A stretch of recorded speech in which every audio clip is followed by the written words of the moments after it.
How was the security thing? Really good. Yeah, I've been traveling a lot, so it's been a busy month. That's for sure. Hacking the planet. So. Someone's got to do it. Indeed.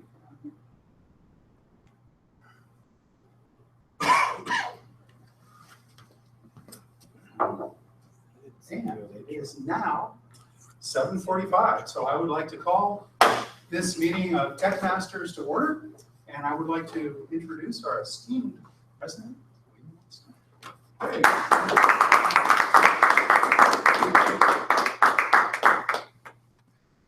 Thank you, Marie. Good morning, TechMasters. Good morning. Move to this slide. If you would like to, please join me in saying our Pledge of Allegiance.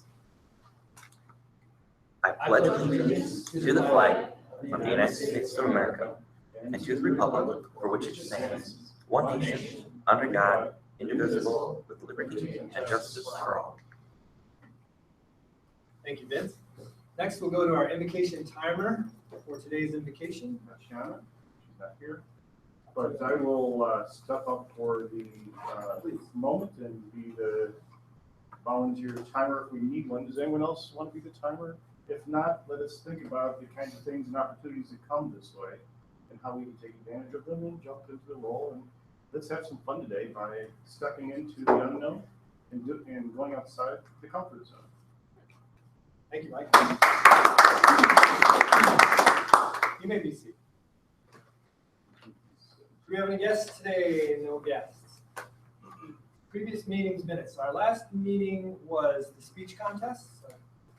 Mike? So, Mr. President, as the secretary, it's my job to read the minutes from last week's meeting. However, I was out of town and it was the speech contest. And as I understand it, there was a number of participants, a number of people came along. The interesting thing about it is I don't even have notes from like the previous meeting. However, there was a order of business to get TechMasters After Dark scheduled, and so I'll have a report on that at some point. Thank you. Moving into old business. Mr. President, I have a report to present on October 12th. I believe that's the date. Let me check my calendar because I think that's a Tuesday night. Confirm. The TechMasters After Dark is an event that will be presented by TechMasters as an opportunity for club members to get practice speaking at a conference. The whole idea is that it's a mini conference. It's a single track, 1 hour long. We may have 1 or 2 presentations. And I've got interest from a couple people already for the first one, which is going to be October 12th. The idea of this is that we can go out and submit your talk to me, and we will then decide, we'll have the title and everything else. We'll promote it on the website. We'll try to see how many people we can get, but it's going to be a mini tech conference. It's a single track. It's just TechMasters After Dark, but it's an opportunity for club members to hone your skills at how do I do a presentation in a conference kind of a setting.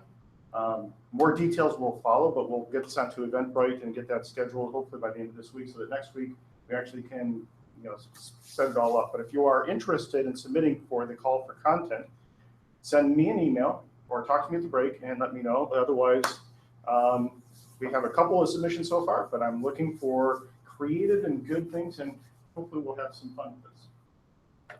Thank you, Mike. Vince?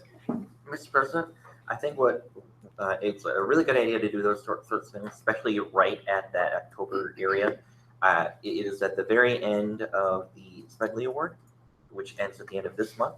And we have, I believe we're going to have 2 out of 5 so far. So we need to find a way to get 3 people. And I think the ease that between this and Speechcraft, I think we're going to hit it pretty easily. So we should be starting to plan about how we're going to be promoting Speechcraft again.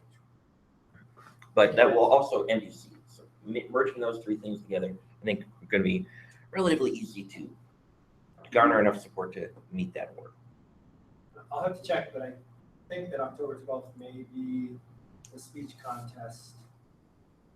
Let's see. Check that, Vince. I will do that right now. It's Wednesday. Even if the speech contest, this is an opportunity for us to do things, and it wouldn't necessarily conflict. because we're not necessarily drawing from other TechMasters clubs. Just saying, I think. Is it set in stone? Yeah. Is the date set in stone? No, it's not. We have some flexibility, but we do have the room reserved downstairs here. We've got some leeway, so. Okay, good event, get behind it. Show off, tell your friends. New business. No new business. Any announcements? I have one announcement that was given to me by Vince. There's a new meetup starting. I don't have a slide for it, but I'll send it out to the group. There's a new meetup starting at Prime Digital Academy for leadership and attracting talent. Not sure exactly what their focus is, but leadership is something that rings with us. So I was looking to see if someone wanted to check that out. I'll send, yeah, Chad. I'll check it out. You'll check it out? But you kind of worked there, right? You were going anyway, weren't you? It's like sort of my. Oh, okay, great. So please schmooze and let them know that this is a great, there's a lot of synergy between the two. Thank you, that was easy. All right. President's announcements. .NET User Group. I announced a few weeks ago that Jeff's looking for speakers. He's still looking for speakers. So I know there's some of you out there that have been chomping at the bit to do some presentations. .NET User Group has a good attentive audience. Be a nice place to hone your chops. IoT Infused Meetup. That's Justin Graham's group. Thursday of each month, 6:30. Next slide, please. Oh, we have a guest today. We have 2 guests. Yeah. I don't consider Matt a guest. You've been upgraded. Can I ask you to stand up just briefly and tell us who you are? What brought you here? My name is Bert Libby. I'm kind of interested in what TechMasters is right now. So. Okay. How did you hear about us? I think I heard it from got an email about possibly building up my, personal skills, like working in a development type environment. So that's what I'm kind of Okay. So, All right. Welcome. What was your first name again? Bert Libby. Bert. Yeah, Bert. Nice to meet you. Thanks for joining us. Next, we'll move to our slide here on our accomplishments. Does anybody have anything to update the chart with? I don't, but speeches from the. But look at that. Getting pretty close. Being an area director has allowed me to pick up extra speeches. So on Vince's chart, we count down, so that means he has 3 more speeches. Anybody bring a manual speech today? Yes. Jacobus did. He's doing his icebreaker. Jacobus, you're doing Yep. a speech. 2 for 2. Great. What about the, as Vice President of Education, I'm very invested in this particular portion of the meeting. If you have your competent leaders and a role today, please take them out. And if you don't have them, bring them next week. All right, next slide. Sorry. Next, I will introduce today's Toastmaster. Today's Toastmaster has been a friend of mine for a very, very long time, even though the first time that I met him face to face, he actually denied knowing my existence. However, since then we've become very good friends. Please help me welcome Jesse Gould.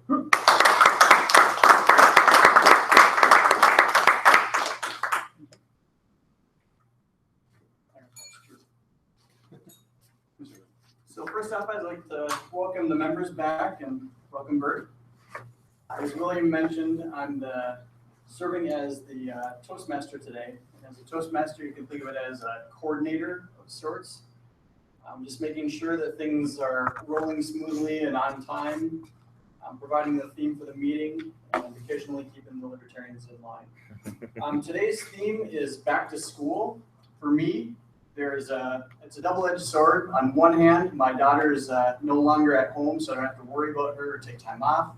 On the other hand, she has a lot of school activities, whether it's sports or whatever, and then helping with homework. So it's kind of a double-edged sword for me.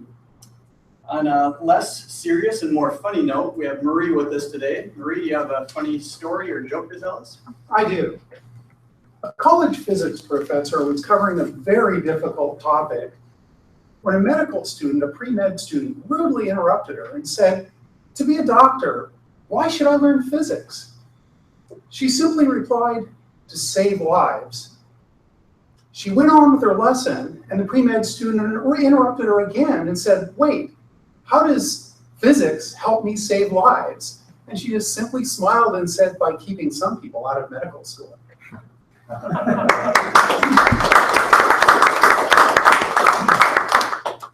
So looks like we don't have Tatiana today, but Mike, are you taking the role then?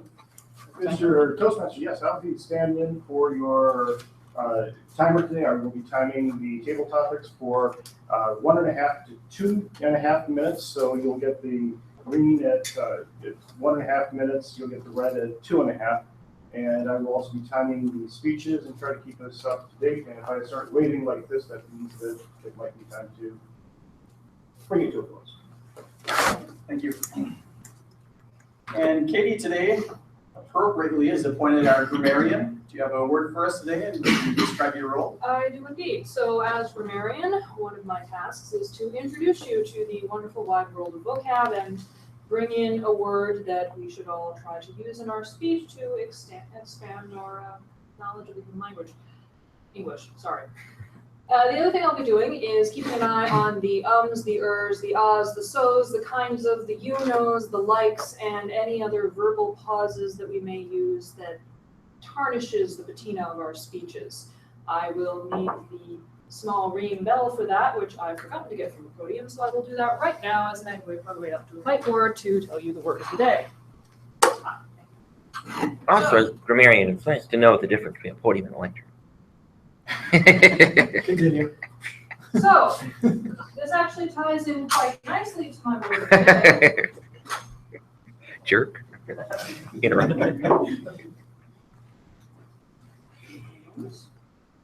Because my word of the day is pedagogy. So, pedagogy refers to the methods and philosophy of teaching, especially in an academic context. It is related to the word pedagogue, which is a teacher, especially a strict or pedantic one, and also the word pediatrician.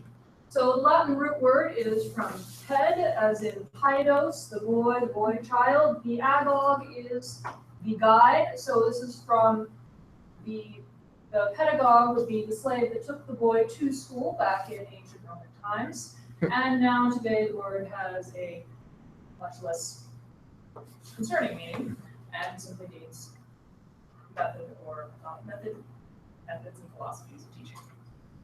So, do we need an example sentence, Mr. Toastmaster? I sure do. Okay. So, as an example phrase, straight from Google, the relationship between applied linguistics and language pedagogy.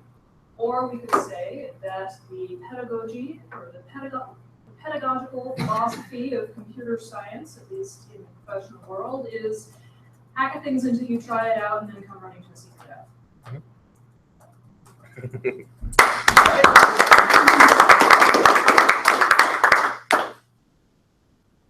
Always appreciate your words. All right, so tightly coupled with our theme of back to school, we have Mike with us as our 1-minute Toastmaster. Mike, could you indulge us with your pedagogy? Mr. Toastmaster, fellow Toastmasters, sometimes we have a chance to step up and do different kinds of things. And in Toastmasters, there's a number of different roles that you get an opportunity to fill. One is the 1-minute Toastmaster. You might ask yourself, what is this 1-minute Toastmaster? Why was it created? And how do I fulfill the obligations that give us, the whole idea of what that role is? And what it is 1-minute Toastmaster is an opportunity to do a short commercial. It's very time boxed, and the goal is to speak for a specific amount of time. In this case, 60 seconds, 1 minute. And in that time, to provide a mini speech that has an opening, a body, and a close. And if you stand up to do that, you're sharing a little bit of wisdom. It can be a quip, it can be something you learned, it can be something you observed, it can be whatever you want to make it. But the idea is to get the practice of delivering a message within a given time frame. And so make sure that when you do it, you have a timer so you know when to stop, and then you deliver it and sit down. Thank you. Timing looks like we're right on time to move into our impromptu speaking. We got Alex with us today, leading us in table topics. Please help me welcome Alex.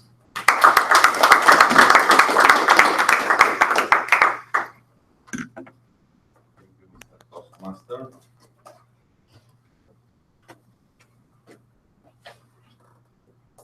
Since I was somewhat late, I do not remember who is Vince. That's Jacobus are your speakers. Okay. And Michael is in front to speak. What we are doing in table topics is the practice and exercising in front to speak. So sometime in your life, you go and thinking about something you busy, and there is a moment when you need to say something that actually was very important for you, and you need to say something short, coherent, easy style that party would understand you and remember. And this is a moment when you try to do it and try to make a small speech. If you can use this word of the day, means you can quickly think and incorporate it. Also, try to answer vividly, making imaginary pictures, so this way you will get this award from Camarian. And overall, try to make a small speech that may impact the audience. So today, theme is back to school. When I'm asking a question, you can answer the question, or you can answer previous question, or you can answer your own question. Try to make best of it. That whatever you can do would be the most impressive. So let me start with A. And please find your name cards and put in front of you, so I will not confuse myself and embarrass you saying wrong name. What's your take on homework? Should school assign homework, or should they skip it and maybe different type of school? Please. Thank you, Mr. Table Topics Master, fellow TechMasters. Homework is an interesting topic that I remember spending many long hours after school working on my homework because I had to do it before I could watch TV. It was a priority that my parents said, you have to do this, this is in front of TV. So I remember spending a lot of time, sometimes rushing through my homework just because I wanted to watch TV or go outside and do something else. And I think that's good, and that teaches children that they need the responsibility to do their work and to study on their own. And it can be a pedagogy way of learning. So I would say that homework is a good thing, although I have heard that in some situations or in some schools that the teachers don't necessarily coordinate and that kids get a lot of homework and then they can done it home. So I think there's a balance to it. And so I think that overall it's a good thing, but there needs to be a balance. Thank you.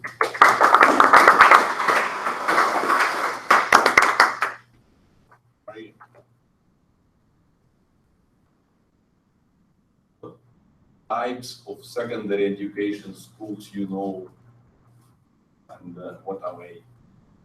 Could you repeat the question again, please? Sure, this is a very puzzling question. There are many different types of secondary schools in the United States. What different types do you know? Thank you, Mr. Table Topics Master.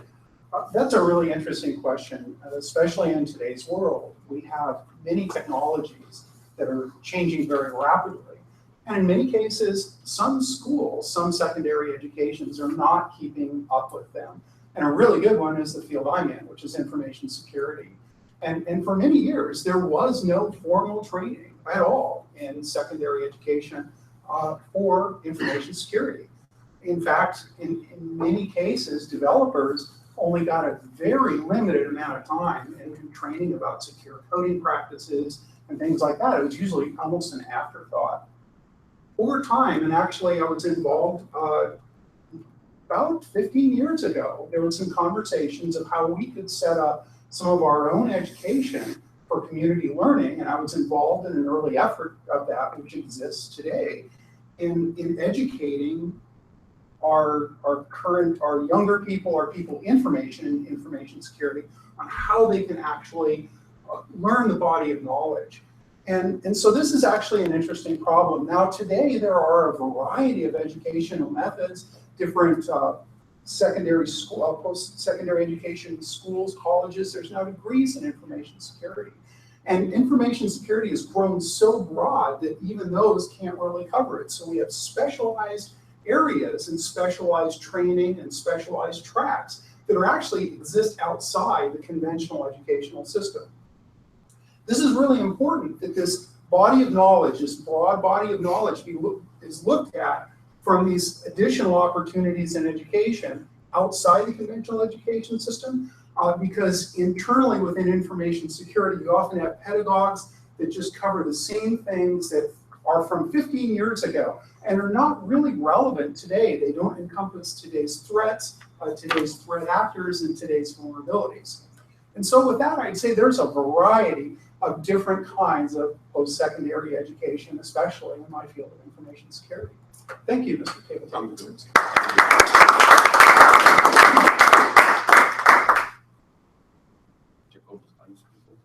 Yes, this is what happens to you. I ask first and later I forget. All right, Mike. My previous question, I was trying to form it and I formed it wrong because I did not get into that direction. So let me ask more simplified question. What is in your understanding difference between public and charter school? This is an excellent question, Mr. Toastmaster, Mr. Topic Master, fellow Toastmasters. What is the difference between public and private schools, and why would I choose one versus the other? In fact, you might look at it and say, how is it that you could look at a public school, do they have the same kind of curriculum that are available in a private, and is there a different path to them when you go down? For instance, homeschool is a very different thing. Some people are very interested in, the whole different way you can go out and choose for your children to learn.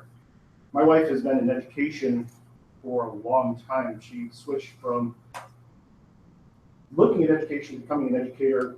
When we got married, she taught kindergarten for 6 or 7 years, and then she moved into education in a different role where she was doing ECFE, early childhood and family education. And in that case, she went from being a pedagogic approach to speaking and teaching where you are teaching to children to a more demagogic, which is where she's speaking to peers, and it was more of a conversation. And the thing about ECFE was it was a great opportunity to bring people along, have that conversation with parents who have young children. And the thing about raising children today is that having a peer group that you can talk to and go through and say, is this normal? Is that what I should be seeing next? Was a really interesting place to be, because I was watching this as someone who's not in education, but watching how it was able to impact and shape and change the way that people would react and handle things with children with regards to things like discipline, with sleep, with eating, with all of those challenges that we all face. And if you have family in town and you're close to them, that's great, because grandma can come over and say, yeah, this is the way it should be.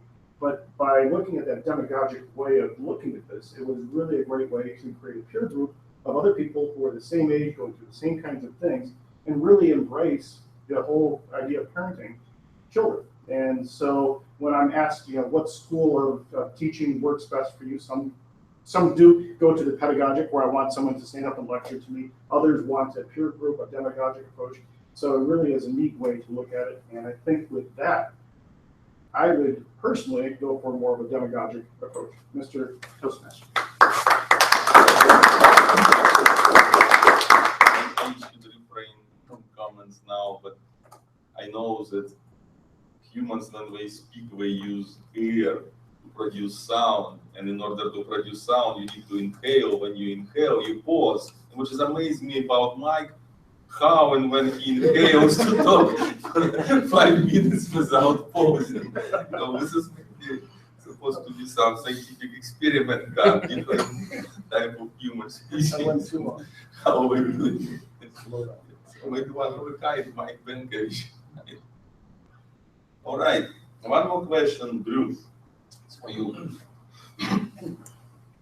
If you would go to typical K-12 school and you would told that the school has 3 schools, schools of grammar, schools of logic, and schools of rhetoric, how would you connect all this stuff? What does it mean to you if you learn this information? Thank you, Mr. Chairman, Topics Minister. So the question is, a grade school containing 3 sub-schools, one of grammar, one of logic, and one of rhetoric? Yeah, this is K-12 school, and it has inside these 3 schools. What does it mean? What do you make out of it? So this sounds to me like more of a classical education.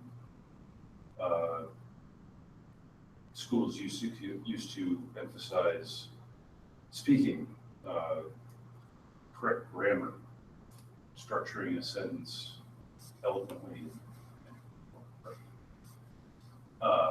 logic, making an argument that's both consistent, persuasive, and of course, rhetoric. Ties them all together in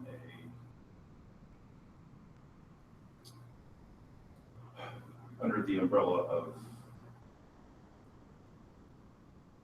making convincing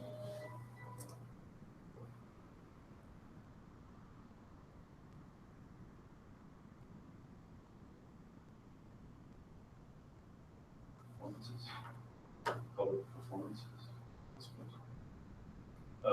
This particular pedagogy has fallen out of fashion in favor of a more rounded education that also emphasizes things like math,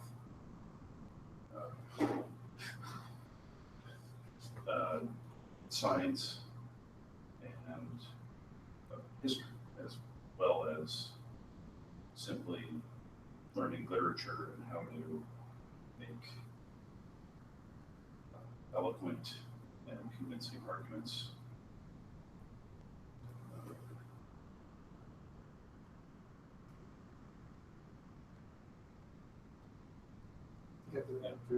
Oh, sorry. Do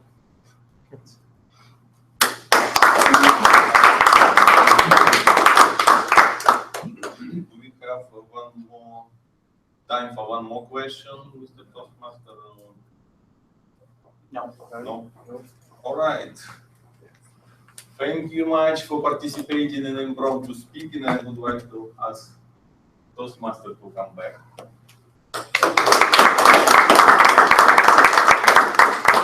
Right now, we'll take a 5-minute break. See you in 5.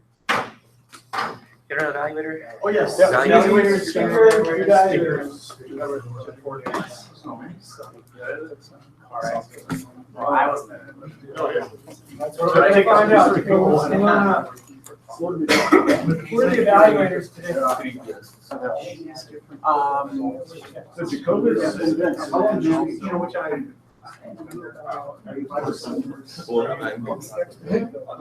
Really weird, and you're going like from scratch. So it's kind of neat. You know, 6 minutes, 20 seconds, but understanding. All right, since Chad's not here, I'm gonna assign Eric.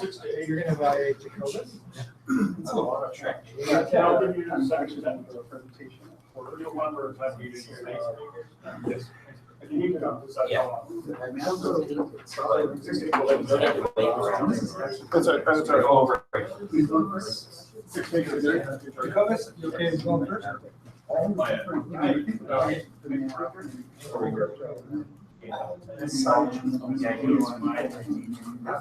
Events.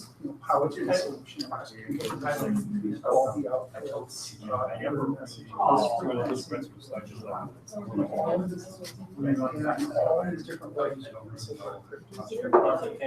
Yeah, that's actually, there's so many ways to think that. these were some of the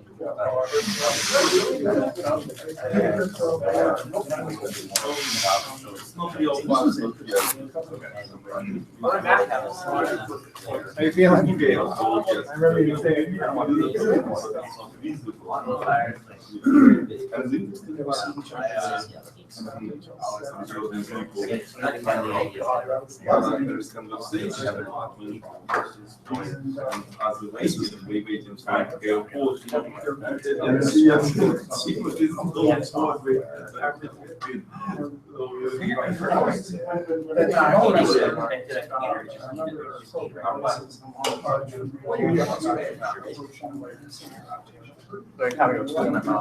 Are you giving a speech today? No. And Vince giving speeches. I'm general evaluator, which I think is a harder job.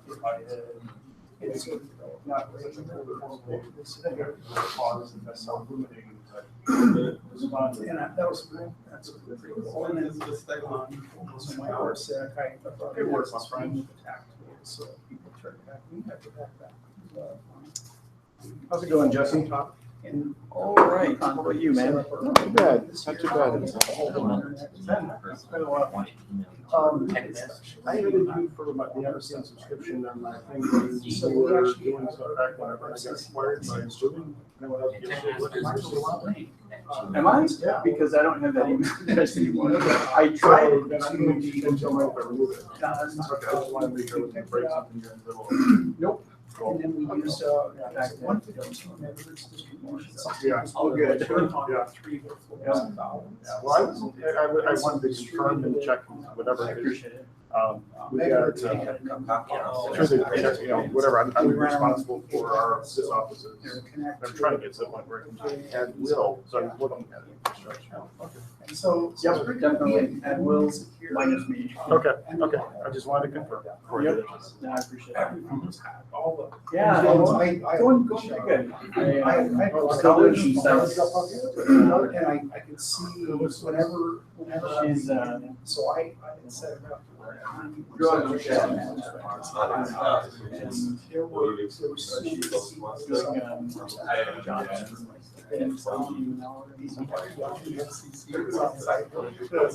right. You know, in their back house is just not having. This is the point where you need to figure out her life or whatever. Yep. I guess I was the same way. Yeah. It's just so hard.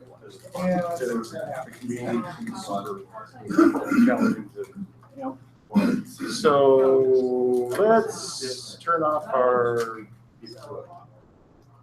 email.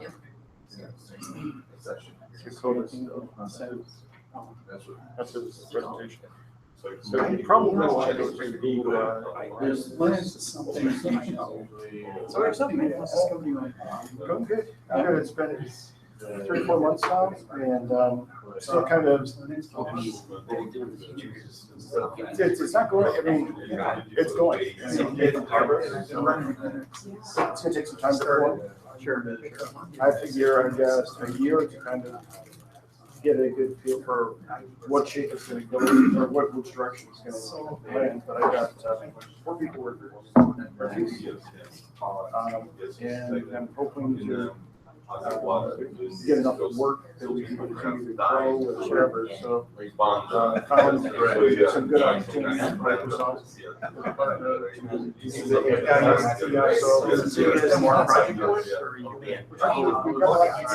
Small projects, we find bigger ones. Especially, I'm looking for that kind of thing. Are you Managing Unix? I'm independent, I'm doing a little bit of side work. So if I can find something. It would probably have to be work or you tax contract. So the contract could be other things. So I can have, when you are available, I'd like to just have, and just add you to, you know, if you're. Not just on work, but looking for it. Yeah, right now we're doing something with a company. So whatever happens to the only be odd, you know. Yeah. Because I'm still on the Azure subscription. Sure. And I've got, TFS. Call out one so times and sometimes I wonder. Yeah. There's a lot of. We should just sometimes, let's do that after. Sounds good. All right. I'm waiting now this door, usually say, salespeople say, if you need UI. Guys, I don't worry too much about it. 5 minutes? I think that's fine. Yeah.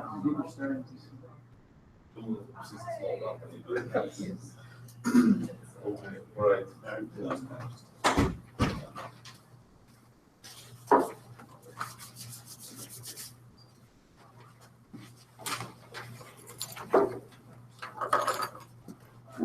All right, welcome back. First up, we have Jacobus. And although I don't know him too terribly personally, you can see Jacobus frequently at user groups, and I think that's where we first met. Please help me welcome Jacobus talking about his icebreaker.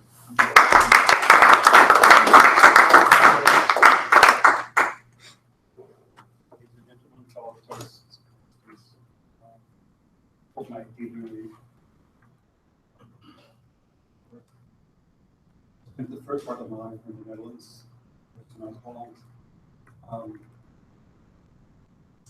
It's a very tiny country. It's like 1/4 of Minnesota. To my surprise, Dutch is the national language. Norwegian is now also a language. It used to be dialect. Even in a tiny country, there's like four more dialects. There's also English is because of their south center stations. They are the leftovers of the once of Dutch colonies, golden age. The Netherlands is all these low countries with low lands. Everybody knows the story about rivers and dikes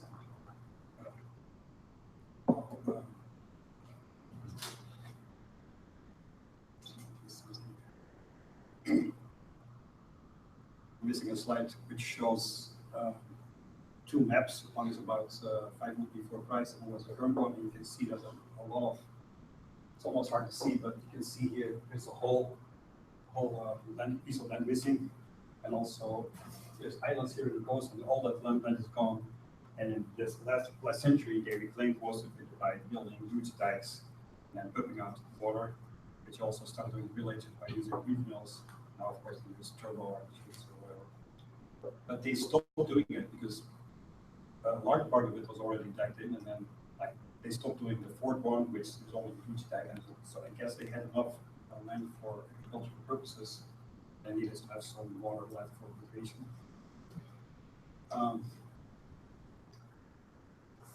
I lived most of my life in the Netherlands in Haarlem, which is corresponds to Harlem, which is close to New Amsterdam, New York. So most people are familiar with it. Brooklyn, for example, is from a Dutch city called Breukelen. And I didn't know when I looked at Wikipedia that New Holland was the name for Australia for a long time. Of course, I knew New Zealand is also New Zealand. Anyway, people have probably heard about the tulip mine. I remember at one time, one tulip bulb was sold for 10 times income skilled craftsmen, which is incredible. Because $50,000 in our time times 10, $500 million for one tulip bulb. That seems.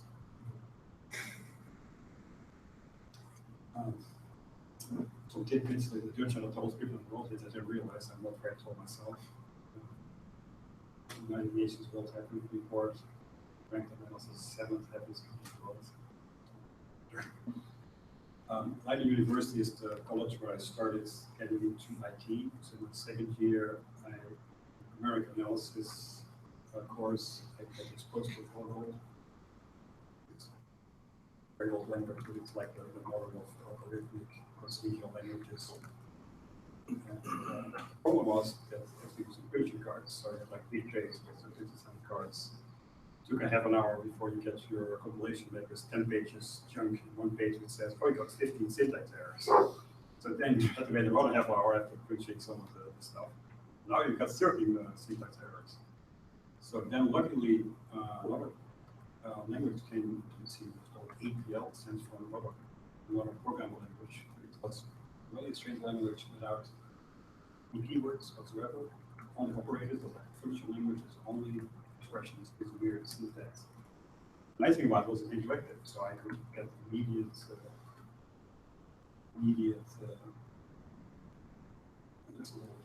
it's supposed to be a picture here. I will write it on the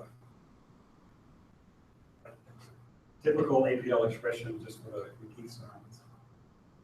Goes from left to right, everything is an operator. There are no for each, if, then, else expressions. So one jump goes with operators. So I get this means I'm reading one or more numbers from the keyboard. I put it into A. I say I got 1, 2, 3, 4. And I take the size of it, and I take the sum. That's what's in the factor. I divided it by the size of A, which is 4. So I take the sum, which is 10, divided by 4, which is 3.5. So this would be an expression to calculate the average. More complicated one is this, as one going to, but it basically goes from left to right and everything. That does matrix, built-in matrix algebra with multi-dimensional vectors matrices within that time. It's pretty amazing and also very fast. This is all in the mainframe time. There is a .NET version of Visual APL, which is not built into it. Once you learn it, you never, I can still remember it after so many years. Never using it, I can still remember most of the operators and stuff. This is the keyboard that used. Some of the characters, they have to be overtyped to each other. Use IBM. IBM selecting is a special gold ball with the IBM characters. And later on, I dropped out of college and started getting into part-time jobs with professors with APL, EL1, Fortran, which is still in use for compilation purposes. Then I worked on pre-IBM PCs with 4 or 8-bit processors with some kind of basic dialect with Python to do commercial applications. I was a consultant for small companies. Big boy stuff. CX stuff. Then IBM came up. I actually promised IBM PC, but there was no real software development. Reflective integration with project language was helping to become very productive. I only came with Foxborough, Visual Basic, .NET, all the useful stuff that most people have learned. So the conclusion is that I think that in the next 10 years or so, crucial languages will become more mainstream, sharp. So I started in it, I'm going into the direction. I also realized that this is the goal age of computing because there's so much opportunity, there's so much free stuff. So it's a low barrier to become you can do like a 3 months. I want to make a plug for syncfusion.com, which is one of the examples where a commercial company gives away the whole stack of the software for free to single individuals or small companies. Yeah, that's right.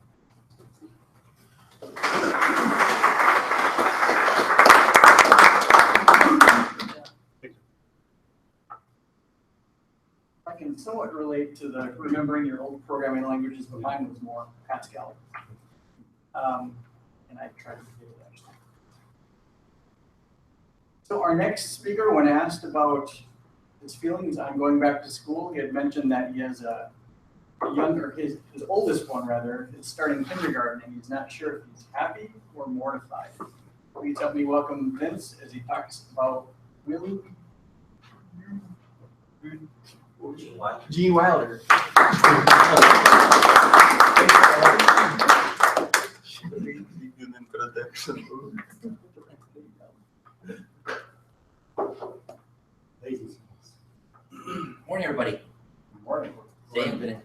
take you through a toast to Gene Wilder.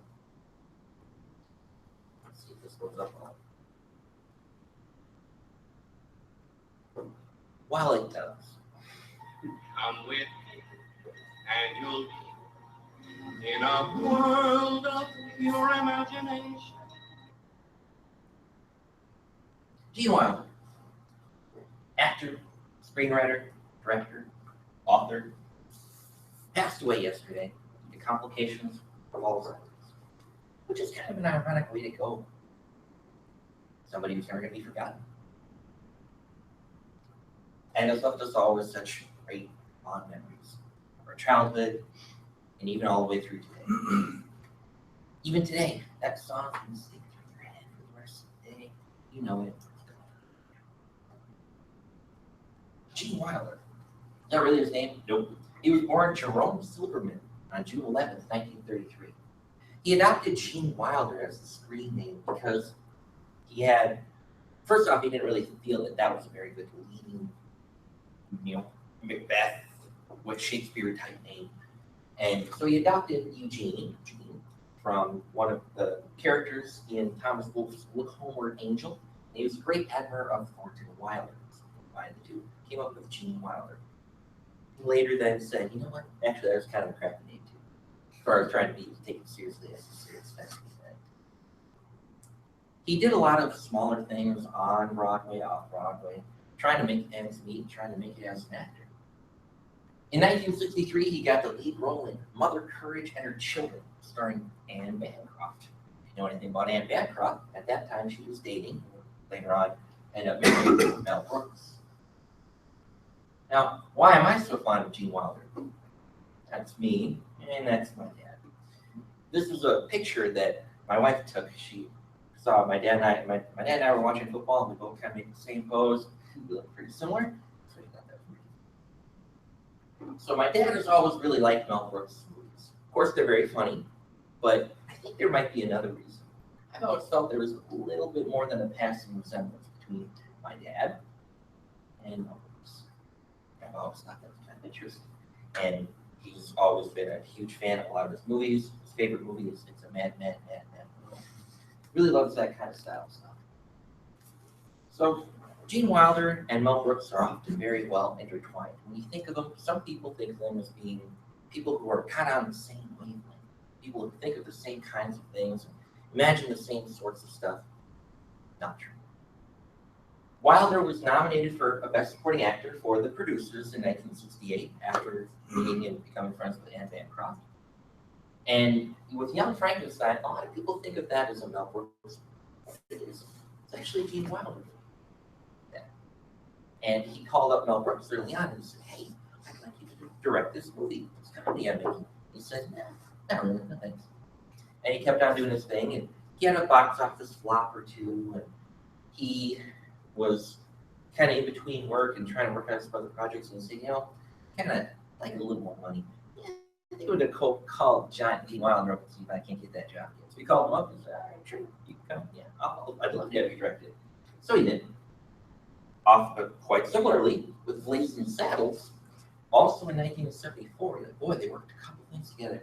Well, Mel Brooks did not have Gene Wilder in mind for that role. He had, I think his name was Dan Daly, who was kind of like John Wayne, a little more of a serious, no-nonsense type guy.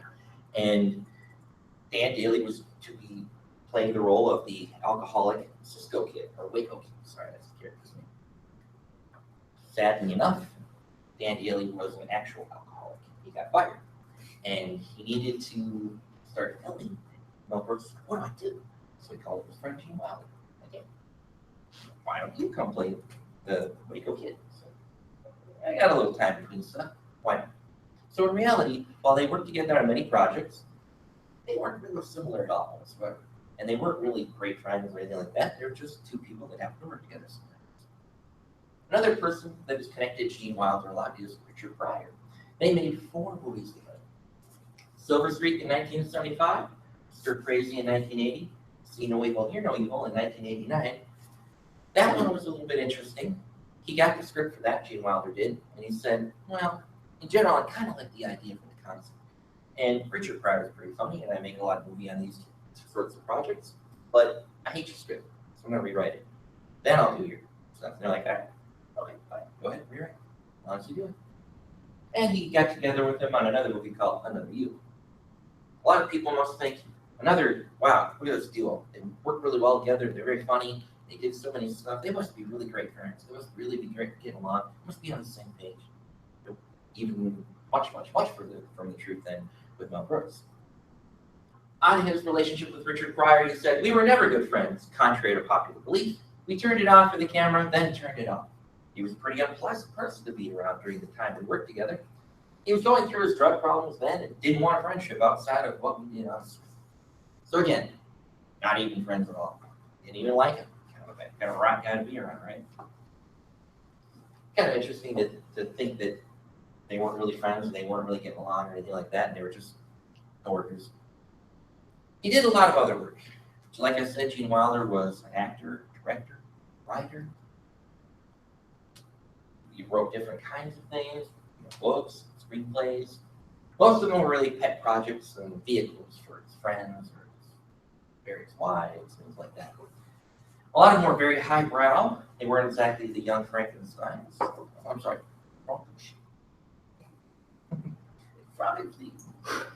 and almost every last one of them were a complete universal failure, flop, disaster. That's why he never, even though he was very prolific, worked a lot of things.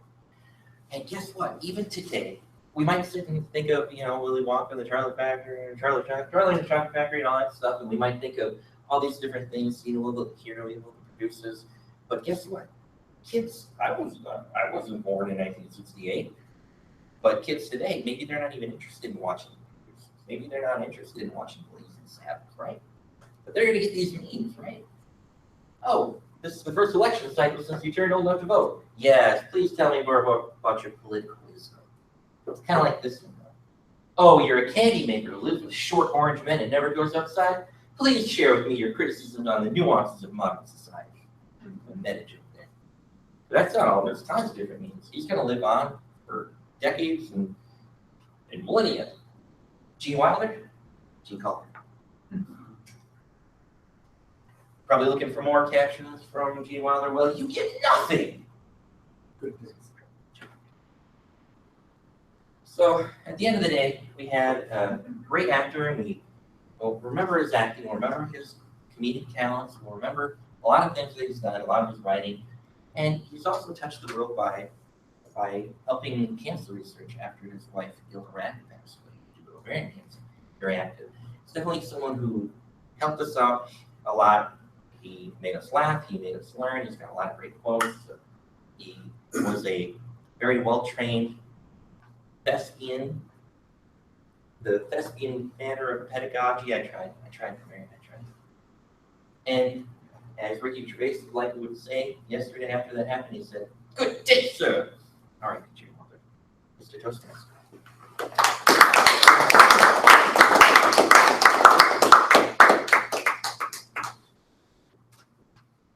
I had no idea. So at this point, I'd like to welcome up our general evaluator. I believe that's William. Please help me welcome William.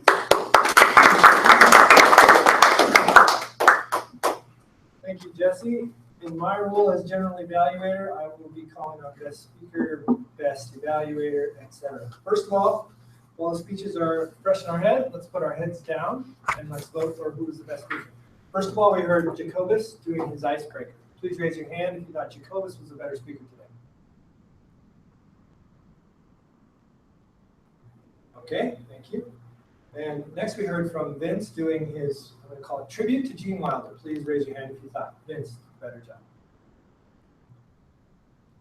Okay, then you may raise your heads.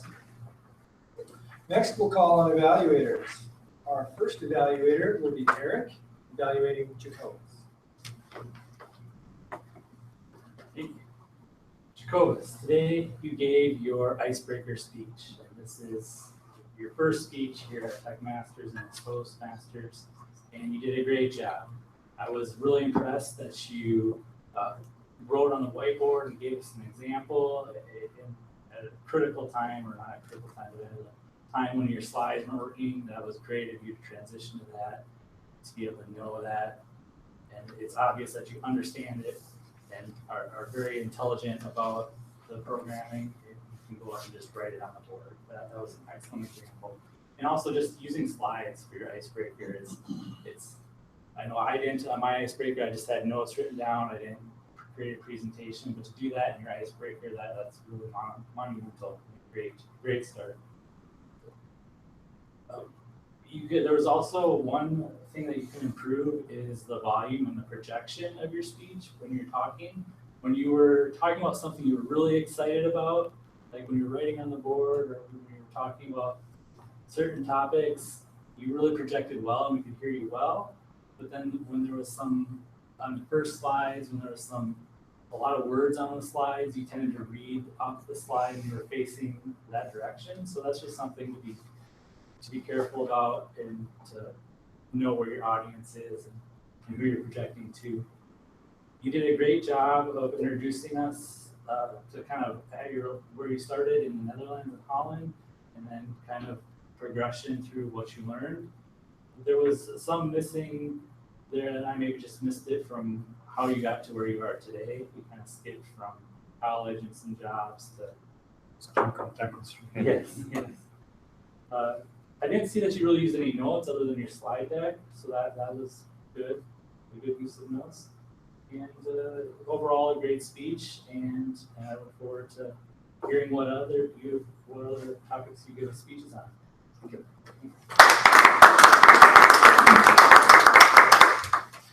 Next, we'll move to Chad, evaluating Vince. Vince, thank you. I was very entertained, first of all. And when I did break my focus, which was really hard because I was paying attention, I did see a lot of smiles and others leaning in and listening. So I would definitely say that the whole group was entertained. The theme of the speech was very obvious. It was a toast to Gene Wilder and was very well supported with the information that he provided. That included video, pictures, really a great comparison analysis that really drove the education of who he was home and how he was connected to your life home as well. So that personal and biographical information was tied together greatly. The overall structure was really great. This is answering what parts of the speech were most effective. The great introduction, overview, again, explanation of the relationships, and that helped put things into context throughout the body of your speech. And then, again, tied it back to you, give a great overview. The body language and vocal variety, very good. Especially with the vocal variety, half of that question. The body language was really good too. You got a little bit in a pattern of going back and forth this way, which was great that you're moving and you're comfortable and it wasn't fine. I was just critiquing your movements. Maybe you could watch over here. In terms of what you could have done differently to be more effective, it was tough. That's the last question, and that's when I started to really zero in on. This up here, come on, man. And I just thought that last sentence that you had could have really struck our heartstrings a little bit more.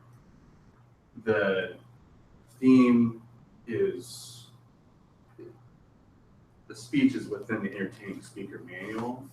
I can see how that would cause one to, maybe skip over that sort of deeper kind of emotional sentence. But next time I would say, take your time with that, and don't be afraid to bring the mood down to a little more emotional state.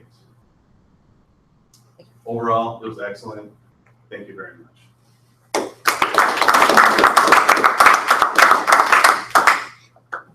Next, we'll move to voting for the best evaluator. So I'll have you put your hands down. And please raise your hand if you thought Eric was the better evaluator today. Thank you. And please raise your hand if you thought Chad was the better evaluator today.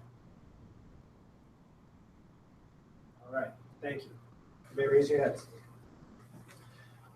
Next, we'll move to the grammarian to please give your report on people's use of the word pedagogy. Okay, so we actually had fairly good coverage of the word of the day. Please look. Eric, Marie, Drew, and Mike all used the word at one point or another. Mike gets extra points for bringing in the related word demagogue, although I'll have to take him away again because it does not mean someone who has a sort of social populist teaching. It's we went over this word a few weeks ago when Alex brought us the topic of politics. Although I will say the meaning has shifted. So from a real language perspective, yes, you are correct. In terms of verbal processes, kind of, and. Let's see, Alex, you had one that I caught. Eric, you had a couple of ums, ahs, one kind of, and one and. Marie, there were a couple of ums and ahs. I know I had a couple. Drew, you had a number of them during your challenging table topic. Jacobus, you had a number of ums. I would say really work on taking a breath instead of using that as a pause.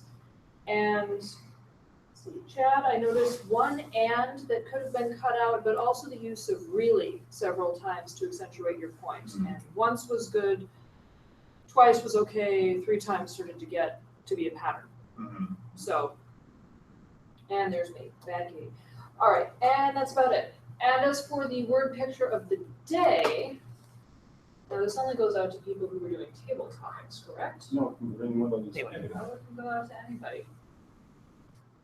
Well, Vince, you immediately brought a meme to mind, so that's kind of cheating. It's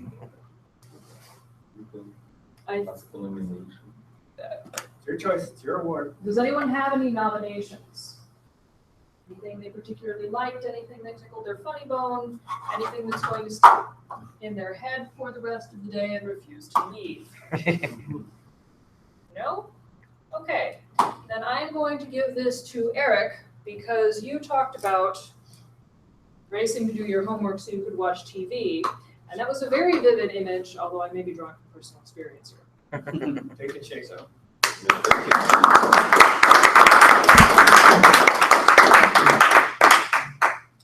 Our next role would be timer. Today's timer is Mike Minkovich.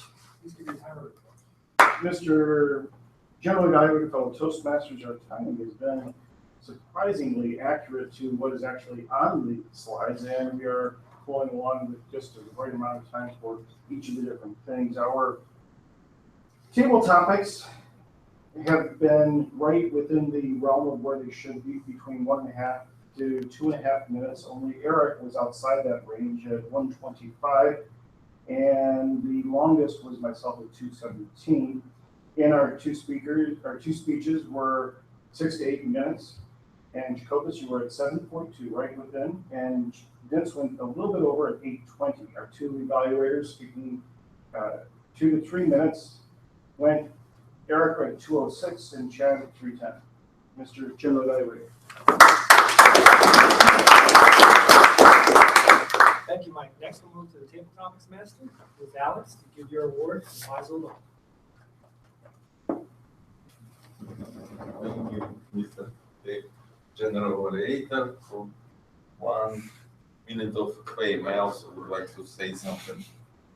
So usually we try to do very simple way, who did the best speech, and impromptu speech, and I also kind of thinking maybe it's not fair today. Okay, let's do who did the best personal improvement from my experience today, and Even Michael mentioned that we doing good on time, and time is displayed. It's great. I was thinking table topics. It's nice to how you can start your own clock. To know that if you're talking more than 3 minutes, nobody keep listening to you because people drifting away. So this is like 1 minute and a half, maybe a good message that people still listening to you and have communicated back to you. But today I would like to give this award not to Michael because he don't need to inhale what he's speaking, but rather to Drew, because he answered my question actually, and maybe I need to work on my questions because I asked something different, and I think maybe I need to, but answered my question. Also, I would like to encourage you to be more relaxed table topic speaker.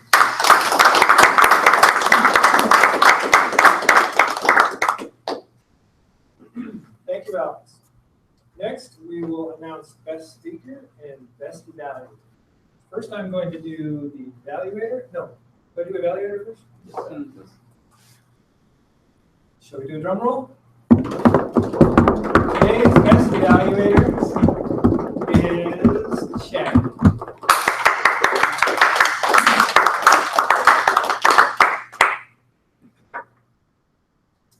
Now it's drum roll time. Today's best speaker was Vince.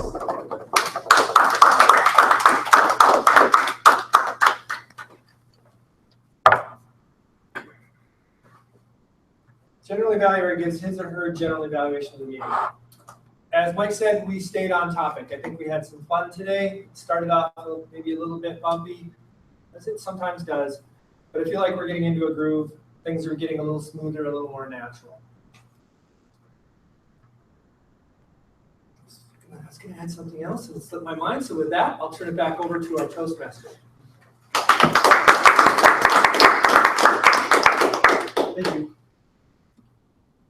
So I have the Smart Plug Award and the Fuzzy Mouse Award. I'm going to be keeping the Fuzzy Mouse Award, but for the Smart Plug Award, I'd like to give this to Marie.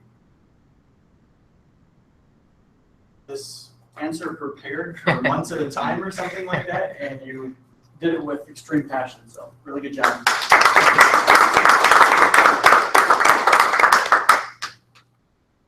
And so I get a little bit of time to talk about the meeting as well. One other thing, I know Alex mentioned it, but I mean, standing up and continually going and talking is very hard, and I applaud you for doing that. So, yeah. Also, Vince, thank you for continually keeping the schedule up to date. I know that there's a lot of people, especially today, that weren't able to be here, and going into that schedule as a TechMaster, Toastmaster specifically, and seeing who's going to be here and who's not. Appreciate that, and also for the people that filled in for the roles as well. And that is about all I have. And I'm going to turn back to our illustrious president, William.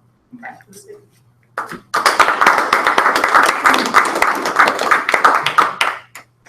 Thank you, Jesse. Do we have any new business? I have one weird question. Thank you, Mr. President. I missed some time, and we had very nice evaluator awards, a keychain because evaluation. What happened to keychain? I do not know. Does anybody know what happened to the keychain? Still in there? Oh, so we decided just to switch. These are I should give a little bit of background as to these particular two awards here. When we started the TechMasters Skyway thing, these came from the Toastmasters website as the Best Speaker, Best Evaluator so Award. This is official one, Yep. not These are the real Goblet of Fire. Yep. Okay. And then when they decided to no longer continue, we absorbed their stuff because they were an out branch of us anyway. And when we made the move here, I said, why don't we use the real ones? Okay. But technically, it's up to this is Speaker Award. Yes, I am talking about Evaluator Award. So this is also official evaluator? Yeah. Okay. Okay, next time I make a motion, switch back to keys. If you are the general evaluator, you can feel free to hand out the key. Okay. Well, yes, all right. Thank you. I agree. I think the fish has been with us a long time. Any announcements? MDC's coming up, September 26th. Yes. Thank you for reminding me, Mr. President. In regards to MDC, there is one open slot for someone who would like to come with me, who already grabbed the other slot, to go to MDC and man the booth for TechMasters. I'll do it. I'll do All it. right, so Katie and I will be going. Yes, Mike. I want to make an announcement. There is going to be a event at the Microsoft office called After Build. And I believe it is the 22nd of September, but I will confirm the date. But it's basically going to be 3 different tracks. There's going to be a DevOps, there's going to be a Azure, and there's going to be a third one. I'm not sure what it is, but they are in the process of getting this all lined up, set up, and I will provide more information as soon as I have it. But this will be at the Microsoft office. I believe September 22nd, the date sticks in my mind, but I'll get confirmation on that and then you can send out a notification. And also, second announcement is look for an email from me later today for the GMAD call for speakers. If you're interested in doing that, send me your best title and abstract, and we will choose, and then we will promote that for the second week of October. Thank you, Mike. Yes, Ned? Since we have time, yes, the division contest is on Wednesday the 12th. So Wednesday the 12th? Yeah, which is At 12? Wednesday the 12th, which is September in the 12th. evening. Same day as TMAS. It, so far, we haven't really scheduled it, so maybe we could rethink it. Okay. Invocation timer, do we have a closing thought? Today's standard invocation timer is Mike.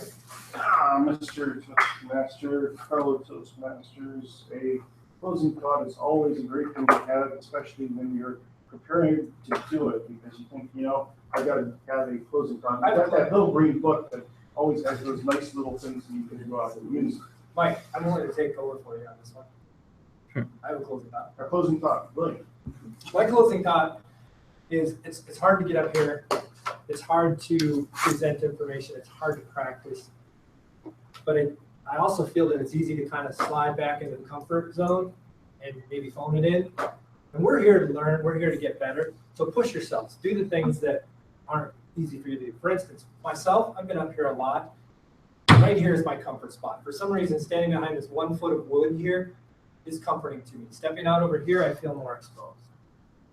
So push yourselves. Do the things that are difficult for you and grow. That's all I have.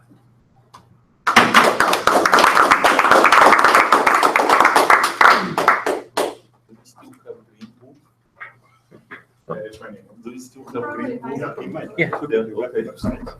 Yeah. You used to have